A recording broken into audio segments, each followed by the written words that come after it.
mucaa obsaa fidan jechuudha. Itti aanaan magaalaa Torontoodhaa obsaadha namni je'ee haasawaa keessa kaase hin jiru. Tasuma fira garbiitti ta'ettu immoo dubbadheen ture. Obboleettii haa taatu soddaa haa taatu addan beekne tataateefuu jee. Garbiin ammoo obboleettiin isaa yoo waan kana keessa jiraatte eenyu jirti hin jiru. Jaarmee isaatii fi dhaaba isaa irratti miidhaan fidu beekamaadha. Ammoo mucaan kun fiduun isiin saditti aantu miti jechuu garsiisuudha barbaadu isaati. Qaanqeen shaneedha. Ammoo wanni tanarraa naa hubatamtu eegatti aanaa ofide itti gaafatamtuu san maqaa isii maanimin. Eenyu itti gaafatamtuun dalagaa jirti inni jeetun. Laalaa gaawwayin isin garsiisuu fadha. Itti gaafatamtuun qaanqeedha. Qeeroodha tan Torontoodha. Taatee dhiyeenya kanatti filatamte. Jaalannee jaamti. Dhalootaan warra Wallaggaati jechuudha. Horoo guduruudha. Amma gaa isii tana yoo jaalanneedhaa je'ee ka dubbatu taate warra Wallaggaatiin ni mul'atti. Habtaamuun isaan ni beekama. Warri nuti irratti xiyyeeffannee saaxilaa jirru eenyu ni beekama. Maaltu ta'uu deema? Dubbii isaa tanaatu harkaa saaxil bahaa jechuudha. Ijji waa agartu waatu irraa agartii jechuudha. Tun maqaa isa dhibdeef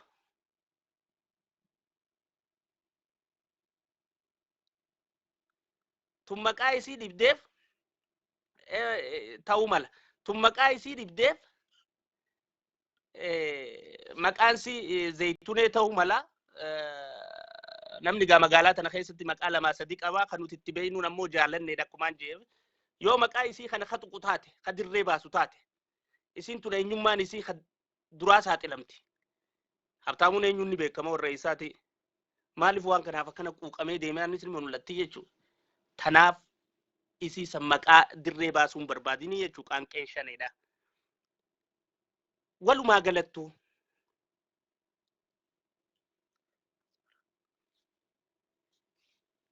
wanni ragaa biraadhaa Jaafar wajji wal qabattee jirtu. Wanni ragaa biraadhaa Jaafar wajji wal qabattee jirtu. Asmaraadhaan abbilbilanii je bakka biraatiin abbilbilanii je Jaafar. An Jaafar ni kijibata jettuun qabu. Jaafar nama dhugaa dubbatu. Sabboona haqarraan deebine ittiin beekaa. Ittiin ni bilbilan jettuun fudhadhaa jechuudha. Jecha Jaafar ni fudhadha. Wanni naa galee immoo waan kana shaneen qindeessuudhaatu naa galee jechuudha. Eega Jaafaritti Asmaraarraa bilbilan dubbii tana oowwisuudhaaf dubbii tanatti ibidda qabsiisuudhaaf waan kana Jaafar ijaanii achi kaayanii Jaafar Asmaraarraa dubbisanii oowwisanii Jaafar akka gabbee waan kana dubbatu taasisanii dhagaadhaan cabsuudhaan ilmaan obboleeyyan walii lolchiisuudhaan harargeerra kaasuudhaan tasaanii keessa dhooyfachuudhaaf wanni biraa tasan jirtu jechuudha. Tana ta gaafa jaarraa abbaa gadaafaarra nuu gaya. Teenya waaqoo guutuudhaa irra nyaadhame. Kalaxa kalee jaarraan abbaa gadaa irra nyaadhame. Ulee isaan kalee ittiin tumaman. Goda isaan kalee itti reebaman. Arratti reebamuudhaaf hin teenyuuti. Hin usun wanni jennuufis tana jechuudha. Ni saaxilla wanni jennuufis tana. Guyyaadhaa fi yeroo tartiibaa fi heera eeggachaati yaa'aa jirraa jechuudha. Habtaamuun maaliifi maafi waan kana irratti xiyyeeffatee kana godhuun isa barbaachisee ta'etu tajaajilu. Jalqabarraa akkaan tartiibaan isinii kaayaa dhufetti. Hiccittii qeeroodhaa saaxiluu irratti ejjennoo hogguu fudhannu jaalala quuqama qabsoo Oromootii qabnurraa fudhanna. Ilmaan Oromoo ka biyya keessatti nu abdatanii du'aa jiran irraa kaaneeti fudhanne. Malaammaltummaa dhiiga ilmaan Oromoo biyya keessa deemuutiin namni asitti gaggeessuurraa dallanuudhaan mufachuudhaan fudhanne jechuudha. Daba deemu osoo garruu callisnee bira kutuu garaan nu dadhabuurraa fudhanne. Hogguu fudhanne gaa kallattiidhaan warra irratti xiyyeeffate qaba. Ilmaan ganda tokkoo caasaa ganda takkaa ta gubbaa gad deemtu jechuudha. Tanaaf ilmaan isaaniitiif nama isaanii ka ganda isaaniitiif kana hunda wanta godhuudhaaf dandamachiisuudhaaf jechuun ninis quuqamuunsaa rakkoon qabu akka nama tokkootti akka artistiitti ammoo Oromoo hunda bakka bu'aan isa sahihan akka nama tokkootti bakka yuufuu bakka quuqamne ganda isaatiif yoo jiraate rakkinaa miti haa ta'u garuu haasawa daqiiqaa 35 an godhee ture keessa akka fakkeenyaatti an xiqqashoo dubbadhe tana haasuudhaan keessaa'ota garbii fi obboleettii keessaa fudhachuudhaan harkisanii tanarratti xiyyeeffannaa biraata nuti isaan saaxillee hawaasni keenya maallaqa akka waan kanaaf hin buusne wanni kun malaammaltummaa shaneen oofaa jirtu ta'uu beekanii suduudaan ummata isaanii akka gargaaran taasisuu irratti nuti saaxille kana fashaleessuudhaan naggada isaanii akka ummanni isaanii itti naggada isaanii ummanni akka itti milkaa'u taasisuudhaaf jechuudha. Na bilbilee ture dhugaa baana. Wanni waa'ee kiyyadatti na bilbilee wanni inni tana dura dubbachaa turee fi haasawaa ture hundaa'u keessa maqaan quba qabuuf isuma kanaawu Habtaamumaa'u qaanqee shaneetaniin gizee biraatu hin laalle irratti dhihaadhee intervii godhuun naaf hiikkaa hin qabu. Qaanqee shaneetani gizee biraatu dhihaadhee irratti hin daawwanne waanii yeroo biraa hin daawwanne qaanqee shaneetaniin dhihaadhee maal dabarsite qaanqeen shanee har'aan tana jee hin laalle irratti intervii godhuun barbaanne. Ammas aara maal akka inni qabu niin beekaa jechuudha. Inni dhaloota Wallaggaati. Hogguu funyaan tuqan ijaatu booyaa jedhan. Akka guddanne laannuti. Hogguu funyaan tuqan ijaatu booyaa jetti Oromoon. Kanaafuu inni waan ta'e maqaan isa beekuuf isa kana bira dhaqee intervii godhuun naaf hiikkaa hin qabdu. Ta duraati qaanqee shaneedhaa hin laalu. Talamadaati maas waan inni itti jiru maqaan beekuuf achirra dhiyaadhee godhuu niin fadhiniin teekistii kabajaadhaa san isaa deebise. Teekistiinis dhugaadha tiyyuma naaf deebiseef. Eegas illee na bilbilee ammoo waan inni agarree silaa harkee illee jalaan kaasu. Dhugaan jirtu tanuma.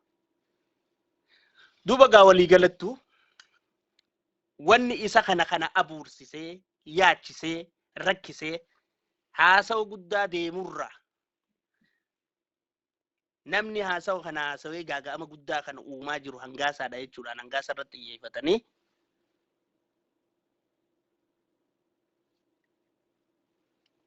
dhugaa ukkaamsuudhaaf haqa awwaaluudhaaf hawaasa afaan faanjeessuudhaaf akka hubannoon hawaasni harkatetuun harkaa fashaltu taasisuudhaaf ilmaan Oromoo arrallee dukkana keessatti ol dhiibuudhaaf dantaa nama isaaniiti jecha dantaa gandummaati jecha dantaa ilmaan qe'eesaati jecha dantaa ilmaan Oromoo kan dursin quuqama ijoollee ganda isaatiif qaburraa ka'ee ilmaan Oromoo miliyoona meeqaatan kan dhiigni isaanii dhangala'aa jiru faca'aa jiru osoo laalatiin waan kana godhuunsaa eenyummaa Habtaamuutii fi gatii Habtaamuun qabu ilmaan Oromootiif dirree baastii jechuudha. Qaanqeen shaneetiis quuqama ilmaan Oromootiif qabdu irra quuqama ilmaan gandasiitii qabdu akka caalu dhiiga ilmaan Oromoo kan dhangala'u irra maqaan ilmaan ganda isaanii akka caalu hoggansi dabaa hoggansi shiraa hoggansi goobanaan hoggansi nama nyaataan hoggansi goota nyaataan hoggansi diinagdee qabsoodhaa hatu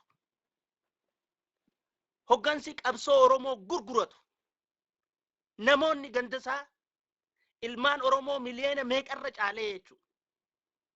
Ilmaan Oromoo qeeroo biyya keessa dhiigni isaanii dhangala'u qeeroo biyya keessatti hidhamaa tumamaa jirturra caalee Baqqala Garbaa faa biyya keessatti hidhamee tumamaa jiranirra caaleeti maqaan ilmaan gandasaa osoo isaan saniif hin quuqamin iccitti baasuun teenyatun ilmaan ganda kiyyaan maqaa ilmaan ganda kiyyaa xuuxxeedhaaf waan kana qindeessee nuuf obboleeyyan keenya waliin dha'uudhaaf dhugaa ukkaamsuudhaaf nama daadar keessanii yaada nama siisuudhaaf waan kana hojjetee jechuu Habtaamuun. Tana uummanni Oromoo jala sararee beekaasi irra deebi'eetumaan wajjiisuu barbaade malee. Tanaafuu kireeditiin Habtaamuudhaa asii achi akkam taatu akkam akka taatu talaallu garuu jechuudha. Duraanuun jirtu maasaa ol kakaataa jee namichi. Intala gabaabduu takka beetaa xullub jee. Duraanuun jirtu samaa ooluu utaaltaa jee.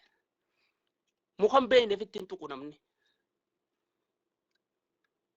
Hunda sii saaxiluuf deemna. Tokko kabira kun nun jiru jechuudha. Arraan tana waan obboleeyyan keenya rabbiin ramataa godhuuf ijaarraa abbaa gadaan faan obsanii bira tarkaanfatan. Waan qabsaa'onni keenya arrara boruu wayyoo itti ja'anii bira kutan. Ta guyyaa arraatiin nu afte hundaa'u. Takkaasii kan saaxillee biran kunnu jechuudha.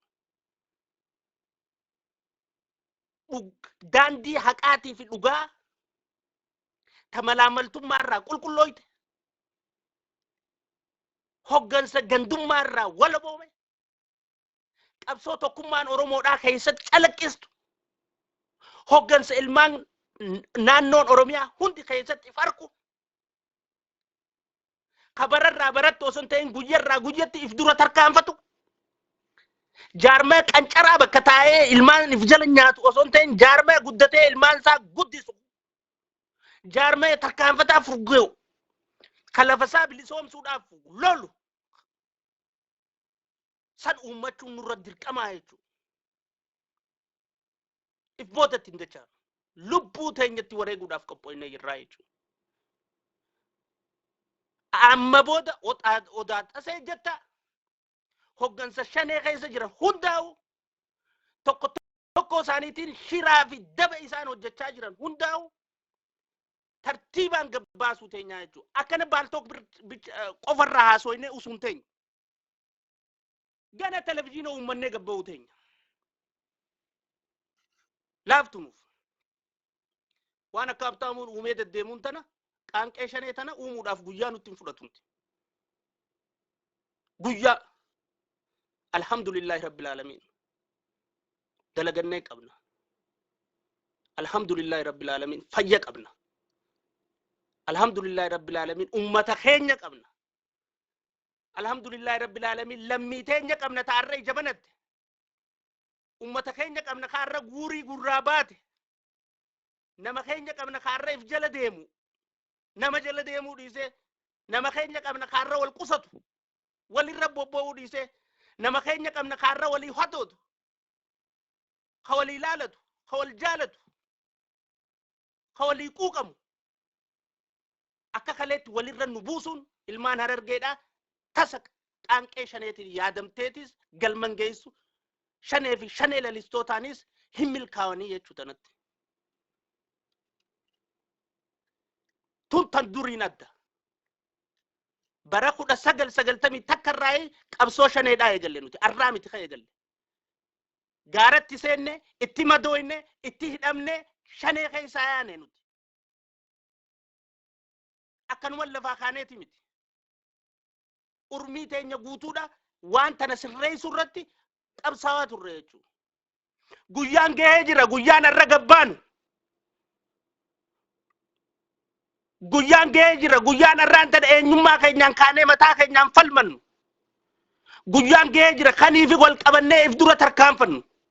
Yoo nuti harka wal qabanne, yoo nuti wal jala yaane, yoo nuti wal dhageenye, yoo qaanqee shaneetiif gurra laachuu baanne, yoo namoota dantaa gandaa lalisuuf kireerita kan nuu dhabne, yoo nuti hoggansa gandaatiif jilbiifachuu dinne, yooniti akka duritti tanu himan qofa fudhachuu osoo hin ta'in tanutti nimnee nu dho'isan faana yaanee qorannee baasnee ummata keenyaaf saaxillu taane yoo qabsoo ummataatiif kabaanu taane hoggansaaf osoo hin ta'in yoo jaalala ummataa osoo hin ta'in jaalala bilisummaa ilmaan oromootiif walabummaa lafa fiitiif kabaanu taate guyyaan gahee jira guyyaan akka nama tokkotti ilmaan oromoo hundi waliin gabbaan ilmaan wallaggaa irraa jibbansa qabnu nuti ilmaan wallaggaa sabbontonni ni jiran ilmaan wallaggaa ilmaan oromooti hadoodan ni jiran ilmaan wallaggaa kamiidhaa akka nuti arkaa jirru tana arkaa jiran ni jiran ilmaan wallaggaati miti xiyyeeffannaan teenya tun jala sararamtee beekamuu qabdi jechuudha ilmaan wallaggaa warra wallagga keessaa daandii horoo gudururra rarra'ee jirudha warra hoggansarra rarra'ee jiru caasaa isaanii ta'ama 25 akka shilmitti ilmaan oromoo dhiigati xaatutte caasaa isaanii amata 26 dabre amata 40 dabre walit dabruudhaan ilmaan oromoo akka shilmitti dhiiga isaanii xuuxaa turte caasaa isaanii ta ilmaan oromoo tokkollee maqaanii isaa ta'u amantiidhaan if dura buusuu didanii tooftaa garagaraatiin if boodatti hambisanii goota keenya beekaa keenya hayyuu keenya if keessa nyaachaadhaa wallaalaa if jalatti hiriiranii ummata bobbaa rabbii kaumaan agarreef jalatti hiriirsanii wal qabsoo teenya afaan faajjeessanii karaa amna qabsoo teenyaa bachiisan ummata arrallee osoo isaanii mijjaawe qabsoo teenya fuudheen horji kooriyaatti galchuu barbaadu ummata kana jala tasanu mayyaane jechuudha abadan nu mayyaane abbaan fadhe waan fadhe jechuudhaaf qophiidha mootummaa fadheen lola abbaan fadhe namni birga fi dabarsee kannu gowwaadha namni haqa fi dabarsee kannu gowwaadha jara kana sireetee nyarraa irraa buune boorootee nyarraa irraa buune obboleeyyan keenya kannineef ta nu gaafatan ta qabnu ta beeynu ta xiqqoo guddoo takkaan jalaanafne itti dhadhawanne itti hiyyoomne itti miskunoomne nu jeesaa isaan guddachuu nu dhabamsiisaa isaan jiraachuu beekaan keenya isaan keessatti meeru hayyuun keenya isaan keessatti hin saaru qabaataan keenya isaan keessatti hin horu hagayoom jara kana jala ija guduunfinee gurra duuchinee arraba keenya qabannee isaan kana jala yaana tasuma yaanu jechuudha arraan tana hiccittiin qeeroodhaan nuti gassaaxiluu gabbaasne tun ta dhumaatii isaanii ariifachiistu ta tokkummaa teenya cimsitu ta sadarkaatti aantutu waliin harka wal qabannee ittiin tarkaanfannu malee ta'e boodatti dachaanuu miti jechuudha amma booda deebuun hin jirtu maarshiif booda hin qabnu amma booda maarshiin teenya ta fuuldura deemtu qofa ta amma booda qabnu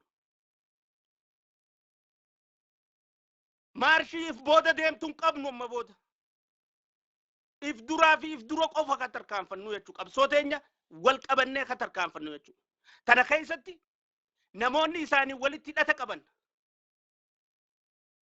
hawaa guuree warraa muratee isaanitti ergu namoonni eenyummaa isaanii irraa irrina qaban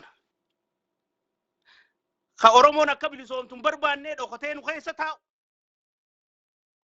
namoonni tokkummaan teenya sodaachistu namoonni nuti wal beekuun rifachiistu namoonni nuti wal dhaga'uun baareessitu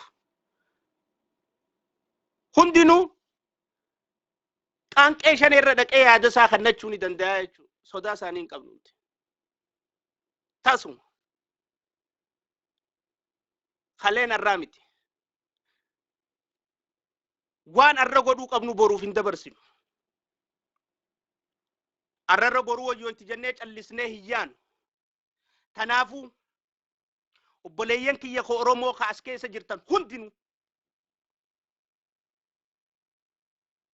dhaamsi kiyya kun dhaamsa dhugaa onneeti jedhaa qulqulluu dhufte jaalala ilmaan oromoo qabsoo oromoo fuuldura tarkaanfachuu fi furgaa'uu irraa barbaadu quuqama qabsoon teenya masheenuu irraa dhufte laalaa karaan qabsoo keenyaa nu dheerechuu irraa maddite tokkummaa teenya takka gargar nu mataa waliin nu dhawanii nu bittinneessanirraa hadoodurraa ta dhufte tahuu naa beeytanii yoo nuti mataa wal jala qabanne yoo nuti harka wal qabanne yoo nuti wal dhageeffanne abbaan fadhe nu injifachuu hin danda'u. Tigree miti haadha Tigreedhaa dankan dakkaa goonee lafa teenya keessaa baasuudhaaf wanni itti if qaanfannuu fi itti dhaamboonnu hin jiraachuus hin dandeessu. Kanaafuu obboleeyyan kiyya olola qaanqee shaneetiin deemu kanaa fi olola amma booda ummata shaneetiin bobbaan nurra bobba'u nu teessu hundaa'uu tadharaa ta'uu nu hubattanii akkuma reefu isiniin jee namoota amma dura waan kana keessatti hirmaatinii fi namoota amma dura waan kana keessa qoodan qabne hunda ganaa dagagguuree fiduu ta'ani afaan faanjeessuu nama keenyaa uumuudhaaf obboleeyyan nuti mataa waliin nu dha'uudhaaf akka nuti mataa tokko jalatti hagoobara tokko jalatti humna takka horree karaa tokko uummannee iyyaane nu taasisuudhaaf arrallee carraaqqii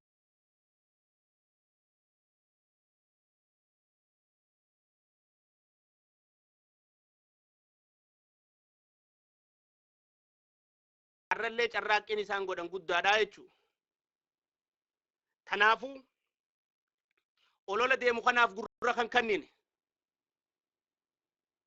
olola deemu ittisnee walirra wal cinaa dhaabbannee mataa wal jala qabannee harka wal jabeeffannee qabsoo nama fi nyaattu qabsoo malaammaltummaadhaan abuuramte qabsoo diinarratti osoo hin ta'in hayyuu fi irratti xiyyeeffatte qabsoo amna bilisummaa teenyaa nurraa fageessaa jirtu tana jalaa bilisa baanee harka wal qabannee karaa tokko irratti daandii tokko irratti qabsoo teenya finiinsinuun afeerraa tiyyeessinii dhiyeessa jechuudha. Amma booda namni kiyya ni gowwooma jee yaadu amma booda lammiin tiyya ni soowwamti jee yaadu amma booda Oromoo tiyya mataa waliin dhawan jee yaadu amma booda amantiidhaan wal nu lolchiisan jee yaadu yaadadhaa bara 25 fi 6 keessa dabarreessan gee wanni haareen isaan uumanii nu kana waliin dha'uu danda'an hin jirtu jechuudha. Kanaafuu kaabaa kibbaa bahaa dhihaa keessaa alaa Oromoon bakkayyuu jirtu hundi dammaquudhaan Oromoon lafa alaatii fi biyya keessa jirtu hundi qeeroon ala jirtuu fi keessa jirtu hundi bayyanachuudhaan hoggansa mataa ifi kakaraa ifi ka dhugaa ka daandii haqaa ka rakkoo ifi ummata fiitii beeksisu ka ummata fiitii hadootu ka ummata fiitii laalatu kaayoo ganamaa ta jalqabaa teelemoo qilxuu irra wareegame san kaayoo san qabatee tokkummaadhaan namni kiyya akka ka'uun afeerraa dhiyeessa jechuudha. Sodaa takka hin qabnu abbaa fadheerraa if boodan deebinu qabsoo teenya tasaamamne if harka deebisnee if dura tarkaanfachuurraa wanni nu deebisu hin jiru jechuudha.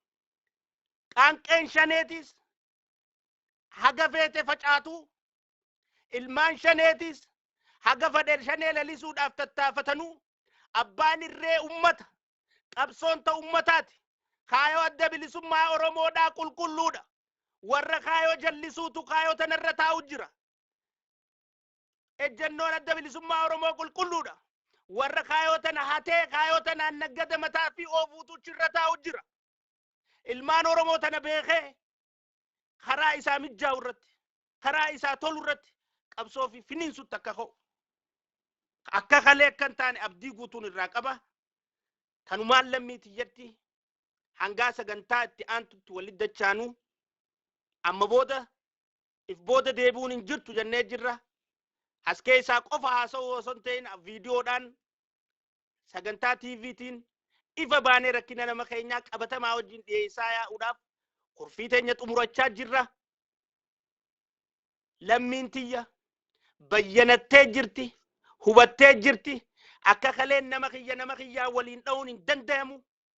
Naa galatooma haala deemu kanatti kan shoorar koyne waan deemaa jiru kana kan girgirooyne hawaasni kiyya ummanni kiyya lammiin tiyya oromoon tiyya hundinuu bayyanootaan lafa jirtan hunda harka ol qabatanii qabsoo teessan akka finiinsitaniin diina qabsoo teessanii kate ummata ganda tokko nyaataa qabsoo teenyaa kana firraa kaaftanii qabsoo teessan ifarka dhuunfattan afeerraa isinii dhiyeessa maqaana dhageeffattaniif guddaa galatoomaa sagantaatti aantuun bal'inaan wal agarra jechuudha.